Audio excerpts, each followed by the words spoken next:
Na capital do país, 7 horas.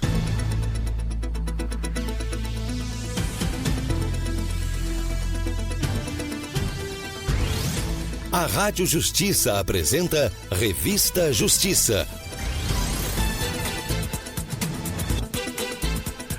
Olá, muito bom dia, eu sou o Sérgio Duarte, é muito bom ter você aqui sintonizado na Rádio Justiça FM 104,7 e também você que nos sintoniza pela TV Justiça no canal 1.3, pelo aplicativo TV Justiça Mais e ainda também nos acompanha pelo YouTube Rádio Justiça ao Vivo. Hoje é terça-feira, 2 de setembro de 2025 e vamos juntos com a Revista Justiça, que conta com os trabalhos técnicos de Luiz Alves. E com ele vamos saber os destaques do programa de hoje. Revista Justiça.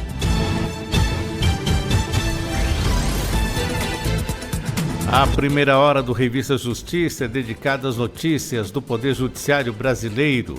E às 7h45 tem o quadro Ética e Justiça, com a participação do Dr. Roberto Liviano. Hoje ele vai falar sobre corrupção, criminalidade e tráfico, que são os maiores problemas do Brasil, segundo pesquisa Atlas Intel Bloomberg. E vai falar também a respeito de uma pesquisa. 85% dos brasileiros defendem a regulação das redes sociais. Já às 8 horas teremos uma entrevista. O ministro Flávio Dino do Supremo Tribunal Federal suspendeu o ingresso de novos alunos nas instituições de educação superior municipais, os IMEs, que atuam de forma onerosa, ou seja, cobrando mensalidades e fora dos limites territoriais dos municípios sede. A medida foi tomada nos autos da arguição de descumprimento de preceito fundamental 1247, a DPF. Sobre esse assunto, vamos conversar com o advogado especialista em direito constitucional, Pietro Lorenzoni. Às 8h15, vamos falar sobre o direito imobiliário, mais especificamente sobre a utilização de carros elétricos. O Conselho Nacional de Comandantes Gerais dos Corpos de Bombeiros Militares publicou no dia 25 de agosto a chamada Diretriz Nacional sobre Ocupações destinadas a garagens e locais com sistemas de alimentação de veículos elétricos, que gerou grande preocupação nos milhares de edifícios que têm carregadores, conhecidos então como wallbox, instalados em garagens subterrâneas e sob as lajes dos edifícios. Essa constatação decorre da diretriz, que tem a participação de fabricantes de automóveis elétricos, engenheiros do CREA, que é o Conselho Regional de Engenharia e Arquitetura, e também as normas da ABNT. Para explicar o direito dos condomínios, ou melhor, dos condôminos também, e daqueles que desejam instalar carregadores no edifício e como conduzir essas polêmicas nas assembleias, vamos conversar com o Dr. Kênio de Souza Pereira, ele que é consultor especial da presidência da OAB de Minas Gerais e vice-presidente da Comissão de Direito Condominial da OAB Federal. E às 8h30 tem a nossa entrevista. Hoje vamos falar sobre as consequências jurídicas e psicológicas da infidelidade conjugal. A traição pode gerar impactos profundos na vida emocional de quem a vivencia e também pode trazer efeitos práticos no processo de divórcio, envolvendo guarda, partilha de bens e até pedidos de indenização. Para falar sobre esse assunto, vamos conversar com a psicóloga e neuropsicóloga Larissa Toledo, especialista em atendimento a casais, e ainda a advogada Ana Brocanello, ela que é especialista em direito de família e sucessões. Juntas, elas vão nos ajudar a entender como lidar com as marcas emocionais da infidelidade e quais os desdobramentos legais que podem surgir dessa situação. E a partir das 9 horas da manhã, você acompanha aqui na Rádio Justiça a transmissão do julgamento da ação penal 2668, que você também vai poder acompanhar pela TV Justiça. Então hoje o Revista Justiça até às 9 horas da manhã e contamos com a sua participação pelo WhatsApp 61 999758140. Lembro que você pode também nos ouvir pelo Tanin e pelo radios.com.br. Faça a busca Rádio Justiça FM. Agora 7h05. Confira agora no Revista Justiça os destaques do portal de notícias do Supremo Tribunal Federal. Vamos ao portal, acessá-lo agora, stf.jus.br, e vamos aos destaques. STF rejeita recurso de Robinho contra cumprimento da pena no Brasil. Defesa alegava que lei que permite transferência da pena não poderia ser aplicada retroativamente. Supremo restringe novos ocupantes e negociações em área de conflito no Rio Grande do Sul. Ministro Dias Toffoli autorizou visita técnica e audiência pública em busca de solução para o conflito envolvendo a terra indígena Nonoai. STF invalida a parte de lei do Amazonas sobre compensação pela exploração de petróleo. Plenário entendeu que a competência para legislar sobre a maioria dos temas tratados são dispositivos e é da União esta competência. Para mais notícias e outras informações, acesse stf.jus.br. 7h06. Revista Justiça. 7h06. Vamos às notícias do Poder Judiciário. O Supremo Tribunal Federal revoga parte das medidas cautelares contra o senador Marcos Duval. O parlamentar é investigado por obstrução de investigações sobre organização criminosa e incitação ao crime. A decisão é do ministro Alexandre de Moraes e atende pedido do Senado Federal após o senador Marcos Duval ter solicitado licença do cargo para tratamento de saúde. Com isso, foi revogada parte das medidas cautelares impostas, como a obrigação do uso de tornozeleira eletrônica, o recolhimento domiciliar noturno e a proibição de se ausentar do Distrito Federal. Também caiu a restrição que impediu o senador de utilizar redes sociais, mas há previsão de multa em caso de postagens com discurso de ódio e ataques ao Estado Democrático de Direito.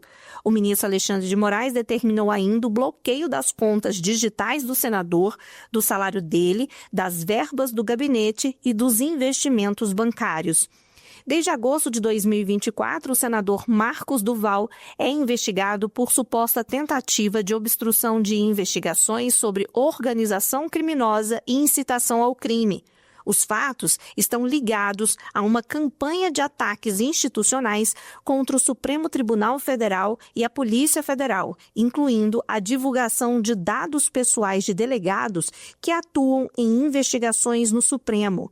As medidas cautelares suspensas haviam sido impostas no início do mês de agosto, quando o parlamentar retornou dos Estados Unidos. A viagem para o exterior ocorreu sem autorização do Supremo Tribunal Federal. Rádio Justiça, de Brasília, Fernanda Porto. O Núcleo 1, que começa a ser julgado pela primeira turma, foi apontado pela Procuradoria-Geral da República como o principal na trama para a tentativa de golpe de Estado.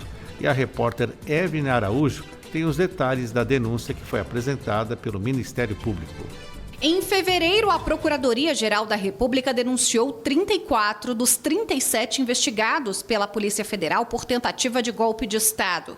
O caso foi remetido à primeira turma do Supremo Tribunal Federal, que em março aceitou as denúncias. Estamos aqui diante de fatos devidamente demonstrados e aptos a configurar, em tese, os crimes que foram narrados pela Procuradoria-Geral da República na denúncia apresentada. 31 pessoas se tornaram réis em 4 diferentes ações penais. Um dos denunciados, Paulo Figueiredo, ainda não teve o caso analisado porque está fora do país. A corte tenta intimá-lo nos Estados Unidos. Os 31 réus pela tentativa de golpe foram divididos em diferentes núcleos de atuação. O ex-presidente Jair Bolsonaro e outros 7 acusados fazem parte do Núcleo 1, apontado como o crucial da trama golpista. Eles foram os primeiros a serem ouvidos e inquiridos pelo STF. Com isso, também serão os primeiros a serem julgados.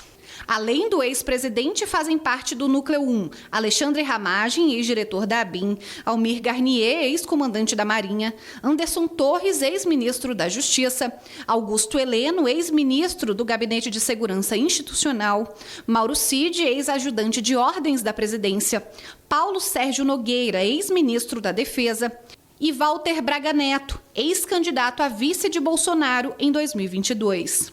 Eles são acusados de tentar mudar o resultado das eleições de 2022 e impedir a posse do presidente eleito Luiz Inácio Lula da Silva. A acusação envolve a articulação de militares, civis e integrantes do governo para convocar atos, espalhar desinformação e tentar legitimar medidas inconstitucionais.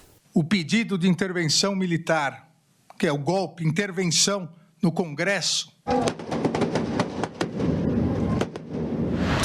bom lembrarmos que nós tivemos uma tentativa de golpe de Estado violentíssimo. E, usando um chavão, uma imagem vale mais do que 1000 palavras, essas imagens acho que não deixam nenhuma dúvida da materialidade, da gravidade dos delitos. O grupo vai ser julgado pelos crimes de organização criminosa armada, tentativa de abolição violenta do Estado Democrático de Direito, tentativa de golpe de Estado, dano qualificado contra o patrimônio da União e deterioração de patrimônio tombado. Dos primeiros 8 réus que serão julgados, apenas 2 cumprem medidas de restrição de liberdade. O general Braga Neto está preso desde dezembro do ano passado em uma unidade militar no Rio de Janeiro. Jair Bolsonaro está em prisão domiciliar desde o início de agosto por descumprir medidas cautelares determinadas pelo Supremo. Rádio Justiça de Brasília, Evne Araújo. Um dos questionamentos da defesa é que competência para julgar a ação penal nesse caso não seria nem do Supremo Tribunal Federal nem da primeira turma. Esse argumento já foi descartado pela Corte e a repórter Carolina Chaves explica os motivos da decisão. No processo penal, o termo competência se refere à atribuição dada a cada órgão da justiça. Numa linguagem simples, quer dizer se um tribunal pode ou não julgar aquele processo. Quando o réu é uma autoridade, essa competência depende de outra regra, o chamado foro por prerrogativa de função. Em 2017, o Supremo Tribunal Federal mudou as normas para definição desse foro. Os ministros acompanharam o entendimento do relator, ministro Luiz Roberto Barroso, que vinculou a prerrogativa às condições do crime praticado. Somente haverá o foro perante o Supremo Tribunal Federal em relação a fatos praticados no cargo e em razão do cargo. No caso da ação penal que trata da tentativa de golpe, a denúncia da Procuradoria-Geral da República afirma que a trama começou a ser organizada em 2022, quando Jair Bolsonaro era presidente da República e os outros 7 réus ocupavam cargos no governo. E o objetivo do golpe era se manter nesses cargos. Logo, o entendimento do STF é que a competência para o julgamento desse caso é da Corte. Mas por que na primeira turma? A definição está em outra norma, uma alteração feita no regimento do STF há quase 2 anos. Os ministros retomaram uma determinação de 2014 que estabelecia que determinadas ações penais seriam julgadas nas turmas. O advogado Ulisses Juliano explica que a definição da primeira turma leva em consideração o relator do caso e essa norma do regimento. Por que a primeira turma é a competente? Por causa dessa emenda regimental, que não tem nada a ver com os julgados agora, nesse caso em específico. Esse julgamento está sendo realizado pelo ministro Alexandre de Moraes e, em razão dele estar na primeira turma, compete à primeira turma julgar as ações que estão sobre a sua relatoria. O advogado explica que esse julgamento chama muito a atenção porque envolve um ex-presidente acusado de tentar praticar um golpe de Estado. O fato atrai a atenção de pesquisadores de direito do Brasil e de outros países, por isso a importância de observar rigorosamente as normas. Segundo ele, seja qual for o resultado, será um julgamento histórico. Tenho certeza que será um momento emblemático. Nós teremos, de fato, um antes e um depois desse julgamento para o judiciário e a política brasileira. Rádio Justiça de Brasília, Carolina Chaves.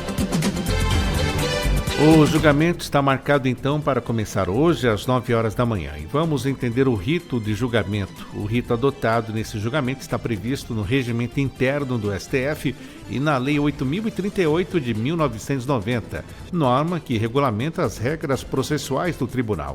E a repórter Flávia Alvarenga dá os detalhes.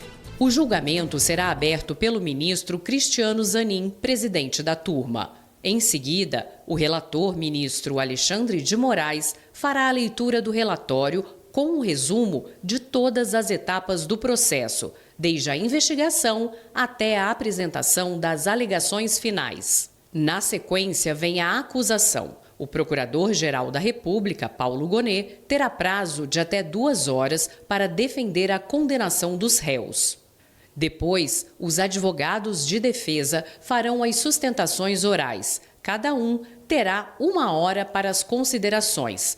Como o réu Mauro Cid firmou acordo de colaboração premiada, a defesa dele se manifestará primeiro, seguida das demais em ordem alfabética. Encerradas as manifestações, começa a votação. O primeiro será Alexandre de Moraes. O ministro vai analisar os fatos, as provas e os argumentos e se pronunciará pela condenação ou absolvição dos réus. Na sequência, vêm os ministros Flávio Dino, Luiz Fux, Carmen Lúcia e Cristiano Zanin. A decisão pela absolvição ou pela condenação é tomada por maioria de votos. Caso haja condenação, o relator apresentará sua proposta de fixação das penas e os demais ministros do colegiado também votarão nesse ponto. Rádio Justiça de Brasília, Flávia Alvarenga. 7h16, Curitiba recebe caravana de inovação da AGU. A cidade é a primeira a receber a etapa presencial do projeto. Mais informações com o repórter Ricardo Torres. Ao longo de cada edição, o foco está em integrar e engajar profissionais do direito público através de metodologias inovadoras, inteligência artificial e automação, com o objetivo de aumentar eficiência, transparência e acessibilidade na advocacia pública. A ideia das caravanas é capacitar advogados e procuradores nos estados e municípios. Dessa vez, o projeto chegou a Curitiba, no Paraná, estado que já tem tradição em inovação, com a capital reconhecida como Smart City, cidade inteligente, pelo sistema de transporte público inovador e gestão de resíduos, e Londrina, que investe em tecnologia aplicada ao campo. Durante 3 dias, os participantes acompanharam palestras, oficinas e desafios práticos, todos voltados a pensar soluções conjuntas para os problemas do dia a dia. A abertura também foi marcada por uma novidade: a assinatura de um acordo entre a AGU e a Procuradoria-Geral do Estado para o uso do Super Sapiens, nova versão em nuvem do sistema de inteligência jurídica criado pela AGU. Com ele, será possível automatizar ainda mais a gestão de documentos e processos. A próxima parada da caravana já está marcada. Será em Campo Grande, no Mato Grosso do Sul, entre os dias 3 e 5 de setembro. Da AGU, Ricardo Torres. TRF6 lidera a criação de comitê para fortalecer direitos de povos tradicionais em Minas Gerais. As informações com Rodrigo Castro.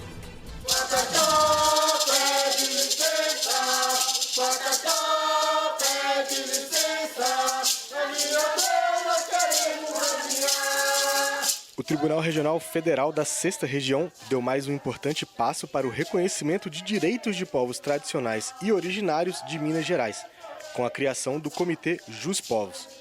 A iniciativa, inédita no Poder Judiciário, agrega diversos tribunais do Estado e órgãos auxiliares da Justiça, como o Tribunal de Contas de Minas Gerais, o Tribunal Regional do Trabalho da 3ª Região e a Defensoria Pública da União. Ao todo, 9 instituições participam do JusPovos, garantindo avanços sensíveis em direitos fundamentais, território, previdência e trabalho, dentre outros assuntos. Um passo fundamental no reconhecimento da dívida histórica do país com estes povos. O comitê será formado por 2 representantes de cada órgão, divididos em grupos de trabalho. Esses grupos realizarão visitas e escutas junto às comunidades atendidas, e cada demanda será encaminhada para o tribunal ou órgão competente. O desembargador federal e presidente do Tribunal Regional Federal da 6ª Região, Valisney Oliveira, explica como vai funcionar o Comitê JusPovos. Serão 3 vertentes, basicamente. Uma, o comitê mesmo em si, em que ele vai se reunir uma vez, no mínimo por semestre, pode ser 2 vezes. Além disso, há uma previsão no que nós criamos, nessa portaria em que houve adesão dos tribunais, de grupos de trabalho. Nós teremos uns grupos temáticos de execução, que são dos quilombolas, dos povos indígenas e de outros. E aí nós vamos tentar, nesses grupos de execução, unir e fazer primeiro visitas aos locais escolhidos, seja numa comunidade indígena, seja numa comunidade quilombola, e primeiro para ouvi-los. Nós vamos fazer muito a escutativa, ouvir. A ideia é nós irmos juntos, não ir só o Tribunal Regional Federal como nós já fomos, mas irmos em conjunto para que a gente possa ter soluções macro ou mesmo verificação de problemas e questões em conjunto. A solenidade de criação do comitê contou com a participação de quilombolas, ciganos, faiscadores e indígenas. Representando diversas aldeias, a cacica Célia Angoró ressaltou a luta histórica pelo reconhecimento de direitos dos povos originários em Minas Gerais, juntamente com outras comunidades tradicionais do estado. Essa comissão é garantir o futuro dos nossos quitoque, do nosso quitoque-ré, né? Das nossas crianças, dos nossos anciãos e também garantir território, que é o mais importante hoje para nós, os povos tradicionais. Nós que fomos convidados, né? O povo Pataxó e Pataxó-Ranrã, representando as outras etnias que hoje tem aqui em Minas Gerais, nós somamos aí todas as aldeias, nós damos hoje mais de 15 povos, né, aqui em Minas Gerais. O defensor público-geral da União, Leonardo Magalhães, aponta os principais desafios que o JusPovos vai enfrentar. Um dos grandes desafios é a necessidade de reconhecimento, a titulação de territórios. Outro desafio importante também é a proteção das lideranças, dos defensores de direitos humanos. Então, muitas lideranças também, a gente tem hoje o programa de proteção de defensores de direitos humanos aqui do estado e muitas lideranças também, muitas quilombolas e eventualmente indígenas estão sendo protegidas. Além disso, alguns direitos básicos, como acesso à água, infraestrutura, esses temas todos relacionados a direitos fundamentais dessas populações, eles são atendidos pela Defensoria. Então, um dos grandes desafios aqui no estado de Minas é exatamente o reconhecimento do território, a desintrusão do território.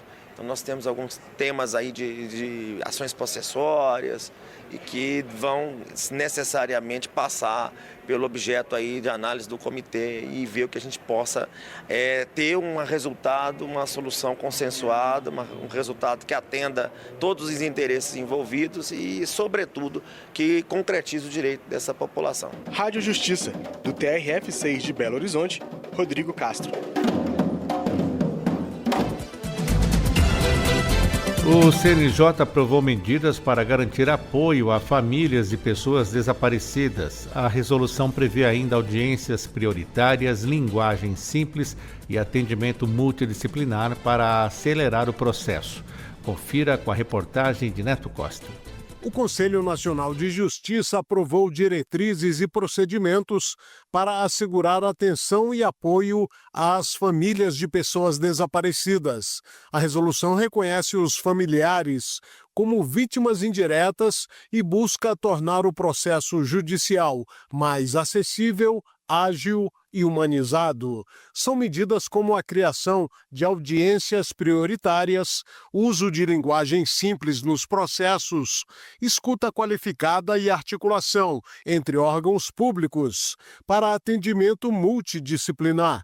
A resolução CNJ reforça o compromisso do Judiciário com os direitos humanos e a proteção integral das pessoas afetadas pelo desaparecimento, conforme tratados e convenções internacionais assinados pelo Brasil. A assistente social Erci Ribeiro fala dos impactos emocionais relacionados a pessoas desaparecidas. Os impactos, eles estão relacionados ao não ter a informação, o andamento do processo investigativo, porque é um direito de poder acompanhar todo o processo e, inclusive, com a participação de uma assessoria, tanto da equipe multidisciplinar, que engloba, inclusive, a assessoria jurídica, seja via a Defensoria Pública ou a contratação particular, para que possa atender à questão dos direitos, do direito à informação. Então, a ansiedade está relacionada à espera. A resolução do CNJ trata da padronização de procedimentos como audiências prioritárias, além da integração de bases de dados públicos, que garantirá mais agilidade e segurança jurídica. A atuação do Judiciário deve observar os princípios da dignidade da pessoa humana, do acesso à justiça, da proteção integral e da não revitimização. A advogada Tatiana Zanlorenzi, especialista em direito de família, fala da importância da comunicação entre os diversos bancos de dados. É muito importante que o Estado ele esteja conectado para que consiga mesmo repassar essas informações sobre as pessoas desaparecidas. Então, que faça lá o registro no Sisbajude, na Receita Federal, nos outros órgãos da Polícia Federal, fora o Banco Nacional de Perfis Genéticos, que também tem essa previsão para cruzar os dados de familiares e de pessoas desaparecidas. Lembrando que, por exemplo, quando a gente tem um menor de 18 anos, quando envolveu um menor de 18 anos, o Estatuto da Criança e do Adolescente, ele assegura a prioridade absoluta nesses processos. Então, deverão ser realizadas as audiências em até 30 dias e manter o contato direto com todos os requerentes entre o judiciário e a pessoa que está passando por esse processo judicial tão sofrido. A normativa do CNJ determina que familiares de pessoas desaparecidas sejam tratados com respeito, acolhimento e escuta ativa, com participação efetiva nos processos e acesso simplificado às informações. O texto também prevê que diferentes arranjos familiares, como união estável e laços afetivos, sejam considerados para solicitar judicialmente a declaração de desaparecimento. Rádio Justiça de Brasília, Neto Costa. Perícia confirma a falsificação de assinaturas e Justiça do Trabalho em Goiás condena a lanchonete por má-fé. O Tribunal Regional do Trabalho da 18ª Região, em Goiás, manteve a condenação de uma lanchonete de Goiânia ao pagamento de verbas rescisórias após perícia grafotécnica comprovar a falsificação de assinaturas em recibos apresentados pela empresa. A decisão da terceira turma confirmou que a auxiliar de serviços gerais não recebeu corretamente férias, 13º salário e outros direitos trabalhistas durante mais de 5 anos de contrato. O laudo pericial analisou 13 documentos e constatou que apenas 4 assinaturas eram verdadeiras, invalidando os demais recibos usados pela defesa como prova de quitação.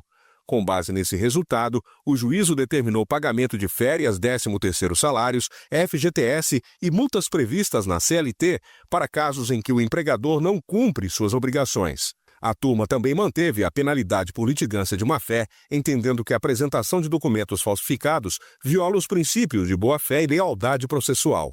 A multa foi reduzida de 10% para 2% do valor da causa, considerando a proporcionalidade, mas a condenação da empresa foi integralmente confirmada. Rádio Justiça de Brasília, Marcelo Della Libera. E a Justiça Federal determina a suspensão da concorrência para a concessão do gasômetro em uma parceria público-privada. A 4ª Vara Federal de Porto Alegre determinou a suspensão da concorrência eletrônica da capital gaúcha para implementar uma parceria público-privada para a concessão administrativa da usina do gasômetro. A União moveu a ação civil pública, argumentando que o imóvel da usina do gasômetro é de propriedade dela, tendo sido cedido por prazo indeterminado ao município de Porto Alegre em 1982. Com a condição expressa de que o uso fosse somente como logradouro público. Segundo a União, ao promover a PPP com a intenção de exploração econômica por particular, o município extrapolou os limites da cessão e incorreu em desvio de finalidade. Ao decidir o pedido, o juízo reconheceu que o contrato de cessão de uso de bem público entre a Eletrobras, União e o município dispõe expressamente que será a utilização do respectivo terreno somente como logradouro público. Assim, foi suspenso o edital de concorrência da usina do gasômetro e determinado que o município de Porto Alegre não poderá realizar qualquer ato de destinação da usina do gasômetro até decisão posterior. A decisão tem caráter liminar e o mérito ainda será julgado. Rádio Justiça de Brasília, Neto Costa. E o STF declara inconstitucional lei da Paraíba que obrigava supermercados a fornecerem sacolas gratuitamente. A decisão é do plenário virtual do STF. O caso foi julgado depois que a Associação Brasileira dos Atacadistas de Autosserviço ajuizou uma ação em que alegava que a lei paraibana violava o princípio da livre iniciativa. A lei estadual da Paraíba foi sancionada em 2012 e obrigava supermercados e estabelecimentos comerciais similares a fornecer gratuitamente sacolas ou embalagens aos clientes. No julgamento virtual, todos os ministros seguiram o voto do relator, o ministro Dias Toffoli, para invalidar a norma. O entendimento é que, embora buscasse proteger o direito do consumidor, a lei criou um ônus desnecessário às empresas, o que realmente fere o princípio constitucional da livre iniciativa. No voto, Toffoli explica ainda que garantir sacolas e embalagens gratuitas não necessariamente resguarda o direito do consumidor. Pelo contrário, pode onerar ainda mais o produto vendido. Rádio Justiça, de Brasília, Fernanda Porto. Agora em Brasília, 7h31. Previsão do tempo no Brasil. Vamos saber como fica o tempo nesta terça-feira, ao vivo, diretamente do Instituto Nacional de Meteorologia. Bom dia, Danilo Sidem. Bom dia, Sérgio. Bom dia a todos os ouvintes da Rádio Justiça. Conta pra nós, Danilo, como vai ser a terça-feira aqui no DF? Tem chuva ou não tem? Nessa terça-feira a gente amanhece aqui no DF com uma temperatura mínima de 14 graus na região do Paranoá e umidade máxima na faixa de 60% a 70%. A previsão do tempo é que durante a tarde de hoje as temperaturas alcancem cerca de 30 graus aqui no Distrito Federal e a umidade fica em torno de 20% aqui no DF durante a tarde de hoje. A previsão é que continue um dia bastante nublado, como foi o dia de ontem, mas por enquanto ainda não tem previsão de pancadas de chuva aqui no Distrito Federal, Sérgio. E o restante do Centro-Oeste, Danilo? No restante da região Centro-Oeste, a gente continua com algumas chuvas isoladas ali na parte mais oeste da região, ali bem no extremo oeste do estado do Mato Grosso, e além de algumas pancadas bem isoladas aqui no estado de Goiás, principalmente nessa parte mais ao norte do estado. A previsão é que durante o dia de hoje a gente alcança a máxima de cerca de 38 a 39 graus na cidade de Cuiabá, e a mínima registrada na região Centro-Oeste foi de 14 graus na parte de Maracaju, no estado do Mato Grosso do Sul. Sérgio. Região Norte, Danilo. Na região Norte a gente amanhece o dia com uma mínima de cerca de 16 graus na cidade de Gurupi, no Tocantins, e algumas pancadas isoladas nos estados de Rondônia e do Amazonas. A previsão é que durante a tarde algumas convecções, algumas instabilidades continuem se desenvolvendo nos estados do Acre, da parte do oeste do Amazonas e, de maneira geral, no estado de Rondônia, onde estão previstas algumas chuvas intensas ao longo do dia de hoje. A máxima na região deve flutuar em torno dos 38 e 39 graus. E as outras partes da região do estado do Pará e do Amapá devem ter um dia bastante nublado, mas com pouca possibilidade de chuva, Sérgio. Agora vamos para o Nordeste. Na região Nordeste a gente amanhece com algumas chuvas isoladas, principalmente no sul do estado da Bahia, ao longo do litoral do Recôncavo Baiano, e algumas partes isoladas com algumas chuvas também nos estados de Sergipe, Alagoas e de maneira bem menor ainda em Pernambuco. A mínima da região observada foi de 15 graus em Vitória da Conquista, no interior da Bahia. A máxima deve ficar em torno de 38 a 39 graus em partes do sertão piauiense. Sérgio. Região Sudeste, Danilo. Na região Sudeste a gente amanhece com temperaturas de 8 graus em Campos do Jordão, interior de São Paulo. Algumas pancadas isoladas são observadas no interior de Minas Gerais e do estado do Espírito Santo. A máxima na região deve ficar em torno de 32 a 33 graus. E a umidade pode alcançar ali, em alguns pontos isolados aqui no norte de Minas Gerais, faixa de 20% a 15%. E para fechar a região sul, né? Pois não. Perdão. Você ia complementar ainda? Não, é sem chuva para o norte de Minas Gerais por enquanto. E região sul para fechar, Danilo? Na região sul a gente tem algumas instabilidades ali no interior do estado de Santa Catarina e algumas partes do oeste do Rio Grande do Sul e alguns pontos isolados no Paraná. Ao longo do dia de hoje, um sistema deve avançar sobre o Rio Grande do Sul e deve trazer mais um pouco de instabilidade lá para a noite e madrugada. Mas a partir de amanhã ele já avança com mais força sobre o estado do Rio Grande do Sul. Por enquanto, somente algumas pancadas isoladas, mínimas de 11 graus, máximas em torno de 33 no norte do Paraná, Sérgio. Obrigado, Danilo Sidem, pelas informações. Um ótimo dia para você e para todos do Instituto Nacional de Meteorologia. Ótima terça-feira para todos os ouvintes da Rádio Justiça, Sérgio. Obrigado, Danilo. Agora 7h35. Manchetes do dia. 7h35, hora de sabermos as manchetes de capa dos principais jornais do país. Correio Brasiliense. Tentativa de golpe leva hoje Bolsonaro e militares do STF ao STF. O Estado de São Paulo, julgamento de Bolsonaro antecipa a corrida eleitoral e põe economia em alerta. Folha de São Paulo, STF começa a julgar Bolsonaro e generais por trama golpista. O Globo, STF inicia julgamento inédito para a democracia brasileira. Diário do Nordeste, começa julgamento de Bolsonaro no STF. Estado de Minas, o segredo do diamante. Origem da segunda maior gema já descoberta no país é investigada pela Polícia Federal, que suspeita de desvio e fraude. A pedra preciosa está retida à espera do parecer. Jornal do Comércio, STF começa a julgar Bolsonaro e aliados sob a atenção mundial. À tarde, morte reacende alerta para risco das pipas na rede elétrica. 0 hora, com segurança reforçada, STF inicia julgamento de Bolsonaro por tentativa de golpe. E o portal Valor Econômico, caráter inédito do julgamento de Bolsonaro é destaque na imprensa internacional. 7h37. Revista Justiça. 7h37, a Justiça decide que homem deverá indenizar a União por ter alienado um veículo, objeto de litígio em processo judicial.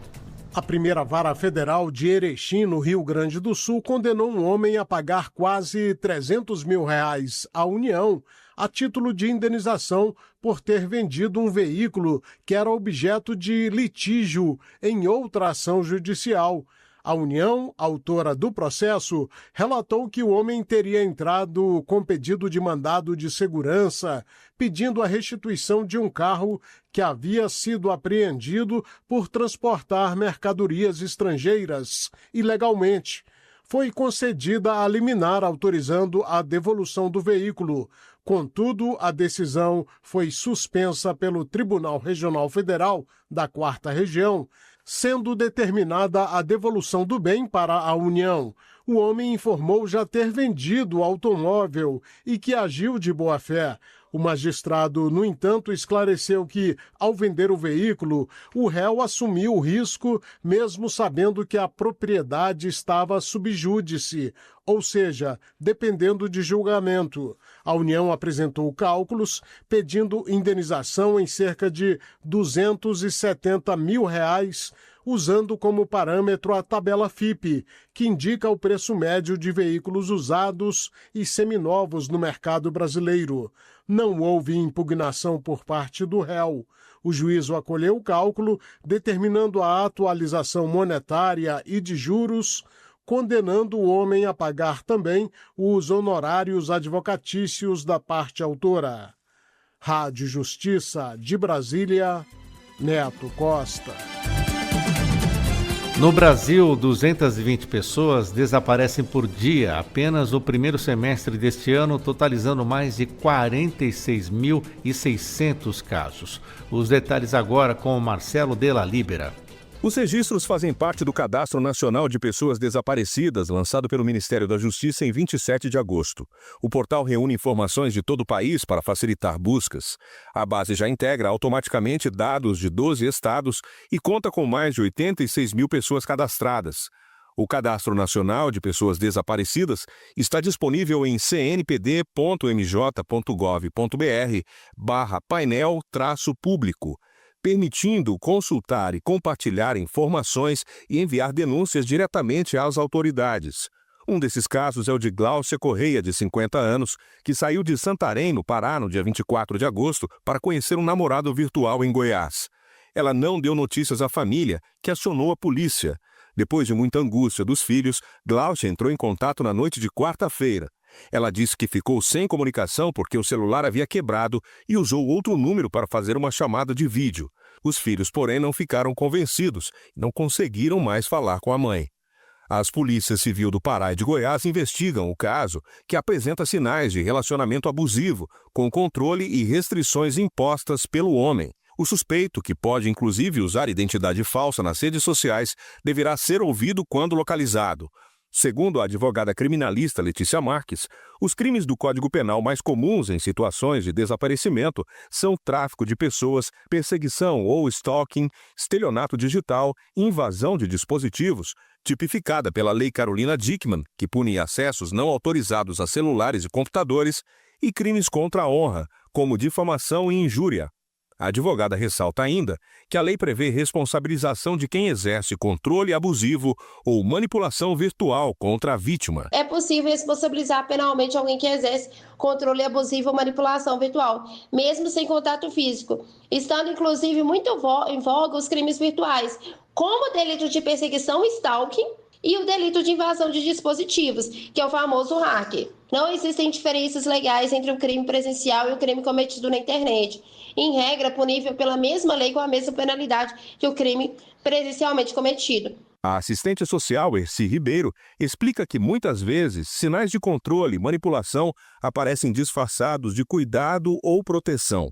Esse tipo de comportamento coloca mulheres em situação de fragilidade e, quando se mistura ao machismo, pode evoluir para a violência. Por isso é que é fundamental orientar desde cedo as meninas nos diversos espaços de formação, de debate, sobre a importância de sua individualidade, de sua integridade, o domínio sobre si e o direito de quem são. Seja pela roupa, pelo cabelo, seja pelo convívio social, porque são atitudes, da proteção que mascaram exatamente as correntes que vão cercá-las, que a aprisionam tanto em domicílio, quanto no distanciamento social, o distanciamento familiar.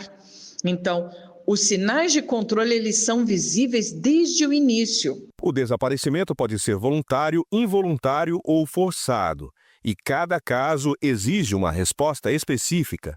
Pessoas que saem de casa por vontade própria devem, sempre que possível, avisar familiares para evitar a mobilização desnecessária do poder público. Já crianças, adolescentes e pessoas com transtorno mental nunca são tratadas como desaparecimento voluntário e precisam ser procuradas imediatamente. O boletim de ocorrência pode ser registrado em qualquer delegacia ou pela internet, sem necessidade de esperar 24 horas. Quanto antes a busca começar, maiores as chances de reencontro. Rádio Justiça, de Brasília, Marcelo de la Libera. E Justiça confirma a justa causa de trabalhador que foi flagrado encobrindo câmeras de segurança na sala do cofre. A quinta turma do Tribunal Regional do Trabalho da 4ª Região validou a despedida por justa causa de um ex-coordenador de prevenção de perdas de um supermercado por ato de improbidade. O colegiado confirmou a sentença da 27ª Vara do Trabalho de Porto Alegre, Rio Grande do Sul. O profissional trabalhou no supermercado entre outubro de 2020 e junho de 2022. Foi despedido por justa causa. O supermercado alegou que ele teria colocado caixas em frente às câmeras de vigilância na sala do cofre e que, posteriormente, foi constatado o desaparecimento de aproximadamente R$ 9.000 do local. A empresa apresentou vídeos que mostravam o trabalhador agindo de forma suspeita e obstruindo a visão das câmeras com caixas de papelão. A magistrada considerou que a justa causa ao trabalhador se baseou em prova robusta. O ato de mover caixas de papelão para a frente da câmera de vigilância, sem justificativa e de forma a esconder alguma ação, depois contra o trabalhador.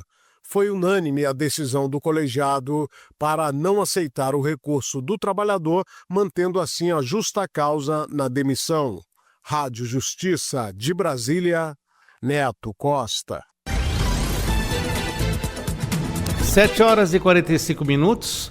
Daqui a pouquinho você acompanha aqui na Rádio Justiça, a partir das 9 horas da manhã, a transmissão do julgamento da ação penal referente ao núcleo 1 da denúncia da Procuradoria-Geral da República sobre tentativa de golpe de Estado.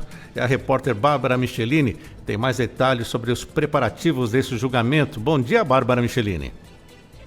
Bom dia, Sérgio. Bom dia, ouvinte da Rádio Justiça. Então é hoje, Sérgio, a partir das 9 horas da manhã, começa o julgamento na primeira turma do Supremo Tribunal Federal dos 8 réus do núcleo 1, da denúncia da Procuradoria-Geral da República, que inclui aí também o ex-presidente Jair Bolsonaro, por tentativa de golpe de Estado. E esse julgamento, Sérgio, alterou a rotina na área central de Brasília. Um esquema especial foi montado pela Secretaria de Segurança Pública do Distrito Federal e as mudanças já começaram ontem e vão até o fim do julgamento previsto para o dia 12 de setembro. O acesso à Praça dos Três Poderes é monitorado pela Polícia Militar do Distrito Federal e o efetivo foi reforçado também nas vias próximas. Também foi criada uma célula presencial de inteligência que reúne vários órgãos distritais e nacionais para monitorar a situação em tempo real. O acesso ao prédio do Supremo Tribunal Federal também é controlado por detector de metais e cães da polícia fazem também uma varredura dos arredores.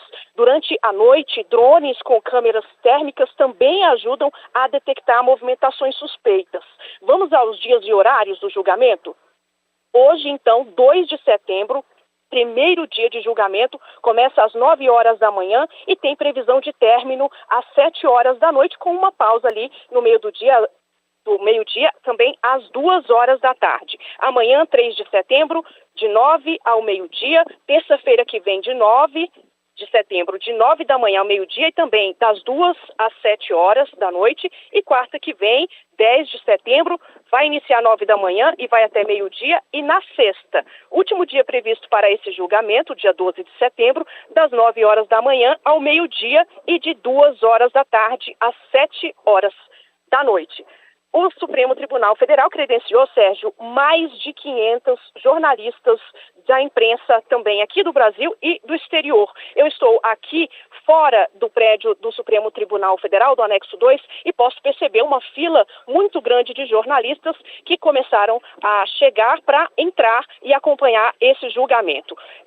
A entrada aqui ao prédio do Supremo Tribunal foi liberada a partir das 7 horas da manhã, tanto para os jornalistas credenciados também, como para o público em geral, que também teve a oportunidade de se inscrever para poder participar. Nesse caso, Sérgio, mais de 3.000 pessoas manifestaram interesse de assistir ao julgamento aqui no prédio do Supremo Tribunal Federal. Por uma limitação de espaço, não foi possível acomodar a todos, mas os 1.200 primeiros foram selecionados e receberão um e-mail de confirmação e vão assistir a esse julgamento, divididos em todas essas sessões, nos turnos do julgamento. Então, hoje pela manhã, por exemplo, 150 pessoas do público em geral, brasileiros, cidadãos ou advogados de outras partes, também vão acompanhar aqui o julgamento direto do Supremo Tribunal Federal. Ao longo da nossa programação, a gente volta com mais informações aqui do julgamento da ação penal 2688, aqui no Supremo Tribunal Federal, Sérgio Duarte. Muito obrigado, Bárbara Michelini. Agora em Brasília, 7h48. A partir de agora, no Revista Justiça, Ética e Justiça. Com a participação do Procurador de Justiça no Estado de São Paulo, doutor em Direito Penal, presidente do Instituto Não Aceito Corrupção. Bom dia, doutor Roberto Liviano. Bom dia, Sérgio. Bom dia aos ouvintes internautas da nossa querida Rádio Justiça. Vamos lá, doutor Roberto Liviano. Corrupção, criminalidade e tráfico são os maiores problemas do Brasil, segundo pesquisa Atlas Intel Bloomberg. Nós já há bastante tempo temos observado que a temática da corrupção ela vem sendo apontada como algo bastante preocupante. Segundo essa pesquisa que foi divulgada nessa última semana, na última quinta-feira, para 54,4% dos brasileiros, a corrupção é considerada o maior problema do país hoje, né? Em segundo lugar, a criminalidade e tráfico de drogas aparece em 46,5% das pessoas entrevistadas, e o enfraquecimento da democracia é o terceiro maior problema, com 25,2%. É interessante, Sérgio, que o Dia Internacional da Democracia vai ser celebrado agora no próximo dia 15 de setembro, ou seja, daqui a 2 semanas. Aliás, coincide com o período logo após esse julgamento que se inicia hoje no Supremo Tribunal Federal. Uma coincidência interessante, importante, e a democracia sempre seja enaltecida, reverenciada. A defesa da ordem democrática é sempre importante, porque você percebe que nessa pesquisa a preocupação com o enfraquecimento da democracia aparece como a terceira preocupação para os brasileiros. Você vê mais abaixo, você vê lá a questão da pobreza e da desigualdade. Esses problemas aparecem mais abaixo, bem situados de maneira muito menor. Ou seja, a questão da corrupção vem como primeira preocupação, e a questão com a pobreza, com o desemprego, é uma preocupação muito menor, que representa 10% dos entrevistados. Ou seja, a preocupação com a corrupção é 5 vezes maior. A preocupação com a economia e inflação, ela preocupa 21% dos entrevistados. Essas ordens de grandeza, elas são interessantes porque elas nos permitem observar esses recortes, obviamente que são recortes de momento, né? Esses recortes se modificam ao longo do tempo e dependem daquilo que ocorre no momento em que se vive. Por exemplo, essa questão da criminalidade, do tráfico de drogas. Nós tivemos nesses últimos dias essa mega operação envolvendo a questão do crime organizado. A todo instante nós somos varridos por situações que podem influenciar a coleta de informações em pesquisas, não é? Tudo isso pode influenciar. Agora, se você observar que nas últimas pesquisas, reiteradamente, você vê a corrupção no topo das preocupações, isso vai se tornando, Sérgio, cada vez mais recorrente. Até porque, quando você verifica esta preocupação como algo relacionado a uma angústia protagonista dos entrevistados, essa angústia está relacionada, na verdade, à própria angústia com a saúde, à própria angústia com a educação, a outras angústias, porque a corrupção ela representa um elemento que obstrui estas políticas públicas.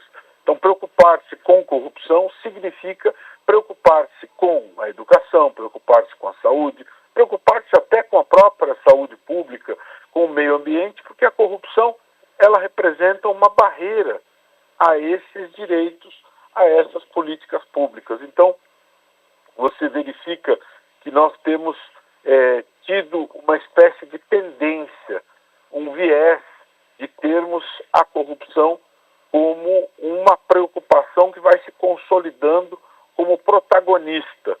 E eu diria, Sérgio, que esta preocupação vai se consolidando porque ao longo do tempo não se percebem soluções firmes, soluções estruturadas, soluções realmente significativas, compromissos firmes no sentido de enfrentá-la. Nós temos tido, nos últimos anos, um declínio no enfrentamento da corrupção. Eu diria que nos últimos 10 anos nós estamos sofrendo uma perda em relação ao enfrentamento da corrupção. A mudança da lei de improbidade em 2021 foi um golpe muito duro no enfrentamento à corrupção. A nova lei de abuso de autoridade, que a meu ver se dirige a atingir membros do Poder Judiciário, membros do Ministério Público, é ruim, porque enfraquece o sistema de justiça. Nós estamos em vias de enfraquecer a lei da ficha limpa, uma lei que foi aprovada por unanimidade pelo Congresso a partir de um projeto de iniciativa popular, em que se colheram 1.600.000 assinaturas ao longo de 14 anos, e mais recentemente esta PEC da blindagem política. Nos últimos anos, nos últimos 15 anos, Sérgio, de 2010 para cá, o Supremo Tribunal Federal tem uma folha de serviços prestada à sociedade brasileira. Mais de 20 membros do Congresso Nacional foram processados e condenados, conforme levantamento publicado ontem pelo Congresso em Foco. Portanto, o Supremo Tribunal Federal vem cumprindo o seu papel quando chamado à responsabilidade. São mais de 20 membros do Congresso processados e condenados quando isso se mostrou necessário. Quando você apresenta uma proposição desta natureza, em que o membro do Congresso tem que haver autorização para uma investigação em relação ao membro do Congresso, nós temos uma situação que vai na contramão da prevalência do interesse público, né? Infelizmente, a tendência, se algo dessa natureza fosse aprovada, ainda que, a meu ver, o Supremo Tribunal Federal seria chamado e proclamaria a inconstitucionalidade disso, esses números, Sérgio, piorariam, porque a leitura da sociedade em relação a isso seria ainda pior, ainda mais negativa, porque uma PEC da blindagem política tornaria mais sombria ainda a perspectiva de enfrentamento à corrupção. Se hoje já é difícil combater a corrupção, com uma proposição como essa ficaria ainda mais difícil. E, doutor Roberto Liviano, vamos falar de um outro assunto, regulação das redes sociais. Uma pesquisa aponta que 85% dos brasileiros defendem essa regulação. Pois é, o que chama atenção nessa outra pesquisa, me parece muito relevante, é que se você observar os entrevistados da esquerda e da direita, alguns podem imaginar, esta questão ela interessa as pessoas com um direcionamento ideológico mais à esquerda e não interessa as pessoas da direita. Isso está equivocado.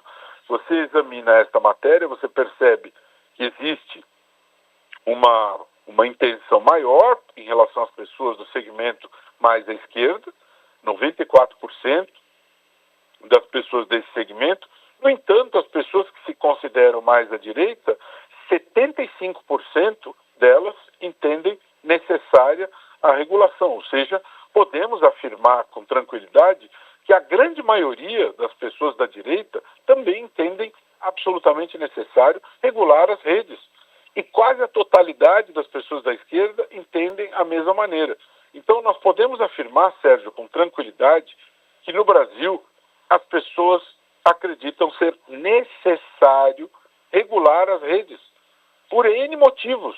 Nós tivemos um debate recente sobre essa questão da adultização, né? E isso diz respeito a uma faceta talvez mais dura, mais preocupante desse debate, que é a questão do segmento da criança, esse lado de uma vulnerabilidade mais perigosa. Mas qualquer que seja a faceta que nós possamos observar isso, me parece absolutamente imprescindível que haja responsabilidade neste universo. possível imaginar o poder sem controle. Não é possível imaginar em nenhum âmbito que isto ocorra. E o mundo das redes não pode ser diferente, né? As Big Techs são organizações poderosíssimas em todo o mundo e elas podem desenvolver as suas atividades, podem ganhar o seu dinheiro, podem fazer a sua propaganda, isso é legítimo num estado de livre mercado. No entanto, é absolutamente plausível, absolutamente necessário que este mundo, que este campo, que este nicho seja regulado. É absolutamente necessário que aquilo que contiver algo no universo do ódio, que aquilo que contiver algo no universo da conspiração contra o Estado democrático de direito, que aquilo que vier na contramão daquilo que é mais sagrado do ponto de vista dos valores que nós temos como fundamentais da dignidade humana e dos valores democráticos, seja retirado da rede. Esta regulação, ela é fundamental, ela é absolutamente necessária e ninguém pode ficar impune e nem imune a esse tipo de regulação. Essa regulação é necessária e nós temos que fazer valer o nosso direito a cuidar desse tema e fazer valer a nossa soberania. Não é porque essas empresas são poderosas, são multinacionais, que elas estão acima do bem e do mal e acima da lei.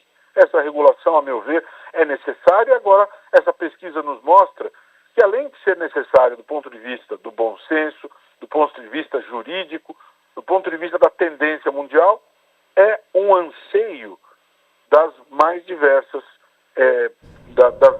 mais diversas camadas dentro da sociedade brasileira. Dr. Roberto Liviano, procurador de Justiça no Estado de São Paulo, doutor em Direito Penal, presidente do Instituto Não Aceito Corrupção. Muito obrigado pela participação e até a próxima. Até a próxima, um forte abraço.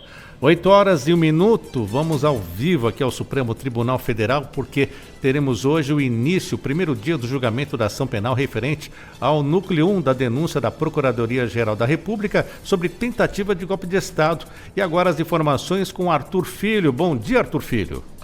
Bom dia, Sérgio Duarte e ouvinte da Rádio Justiça. Eu me encontro aqui na primeira turma, no terceiro andar do anexo 2 da Suprema Corte Tribunal Brasileira, onde a partir das 9 horas, como já foi relatado aí na Rádio Justiça, começa o julgamento do núcleo 1, agora no dia 2 de setembro, a partir das 9 horas da manhã. Serão 8 pessoas julgadas envolvendo o ex-presidente Jair Bolsonaro. O julgamento será por ordem alfabética das pessoas envolvidas neste núcleo crucial que por tentativa de golpe de Estado ocorrido em janeiro, dia 8 de janeiro de 2022. O julgamento começa hoje, portanto, reiterando, começa daqui a pouco às 9 horas, no dia 2. E ele se estenderá até o dia 12 de setembro, Sérgio. Dia 12, hoje, terça-feira, haverá sessão o dia inteiro. Amanhã, dia 3 de setembro, a sessão será apenas pela manhã, porque à tarde tem sessão plenária da Suprema Corte. Repetindo a sessão na próxima terça-feira, dia 9 de setembro, o dia todo, dia 10 pela manhã, e o encerramento acontecerá no dia 12 de setembro. Então, a sessão será aberta pelo ministro Cristiano Zanin, presidente da primeira turma, e depois o ministro Alexandre de Moraes fará um resumo do caso. Ele fará a leitura do relatório em cerca de 2 horas. Em seguida, o Procurador-Geral da República, Paulo Gonet, que é o responsável pela acusação dos 8 envolvidos na trama de tentativa de golpe de Estado, serão julgados. E ele terá 2 horas para poder falar. Em seguida, as defesas apresentarão as sustentações, ou seja, as defesas dos 8 envolvidos. O julgamento, reitero, será feito por ordem alfabética dos envolvidos, dos nomes dos envolvidos, e a expectativa é que na próxima terça-feira, no caso, lá no dia 9 de relator deste processo, o ministro Alexandre de Moraes, dará o julgamento. Primeiro, eles vão analisar condenado e depois vem a pena. A dosimetria, como é dito aqui no direito, no Poder Judiciário. Sérgio, daqui a pouco a gente retorna com mais informações aqui direto da primeira turma do Supremo Tribunal Federal. Obrigado, Arthur Filho, ao vivo, 8h04, rápido intervalo. Na volta, vamos ter uma entrevista, vamos falar sobre a decisão do ministro Flávio Dino, que suspendeu o ingresso de novos alunos nas instituições de educação superior municipais que atuam de forma onerosa, ou seja, cobrando mensalidades e fora dos limites territoriais dos municípios sede. Daqui a pouquinho, vamos ter uma entrevista falando sobre o tema, não saia daí.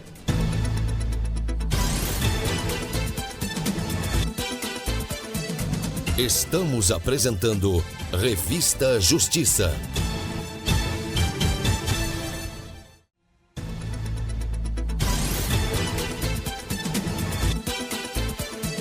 Voltamos a apresentar Revista Justiça. E estamos de volta com Revista Justiça, segunda hora desta terça-feira, 2 de setembro de 2025, 8h05. Revista Justiça. Entrevista. O ministro do Supremo Tribunal Federal, Flávio Dino, ele suspendeu o ingresso de novos alunos nas instituições de educação superior municipais, os IMEs, que atuam de forma onerosa, ou seja, cobrando mensalidades e fora dos limites territoriais dos municípios sede. A medida foi tomada nos autos da arguição de descumprimento de preceito fundamental, a DPF 1247. Flávio Dino determinou também a notificação do Ministério da Educação, dos Conselhos de Educação dos Estados de São Paulo e Goiás e dos municípios de Taubaté, em São Paulo, Mineiros e Rio Verde, Goiás, para que prestem informações sobre a atuação dessas instituições no prazo de 10 dias. Sobre esse assunto, eu converso agora com o advogado especialista em Direito Constitucional, Dr. Pietro Lorenzoni. Seja bem-vindo. Bom dia. Bom dia, Sérgio. Muito obrigado. É um prazer participar da Rádio Justiça. Doutor Pietro, conta pra gente, por que esse caso veio parar aqui no Supremo Tribunal Federal? Perfeito, Sérgio. Nós temos uma característica prevista na Constituição Federal de 1988 que assegura a gratuidade do ensino público em todos os seus níveis. Ou seja da educação básica, a educação superior, seja das instituições de educação municipais às instituições de educação federais, o ensino público ele é gratuito no Brasil. E o que se percebeu é que algumas instituições ampliaram a sua oferta para além do serviço de educação público. Então, a partir da Constituição de 88, as instituições municipais de educação superior foram criando campus fora do seu município. Então, em algum grau, se alavancou com dinheiro público essa criação de campus fora do município sede, de onde estão seus habitantes, seus munícipes, e passaram a cobrar mensalidades, atuando como se instituições privadas fossem. Então, ao modelo das grandes universidades privadas, das grandes faculdades privadas e assim por diante. Mas mais que isso, especialmente nas regiões de saúde, essas instituições saíram de seus municípios, passaram a cobrar mensalidades sem respeitar a regulação do Ministério da Educação. No caso de medicina, por exemplo, Sérgio, isso é extremamente sensível, porque essas instituições não só violaram essa gratuidade do ensino, mas elas também passaram a formar agentes de saúde descolados da coordenação do Sistema Único de Saúde, que é outra regra prevista na Constituição Federal, que é essencial para a formação de agentes de saúde capazes, que tenham vínculo e que estejam coordenados com as políticas públicas do SUS.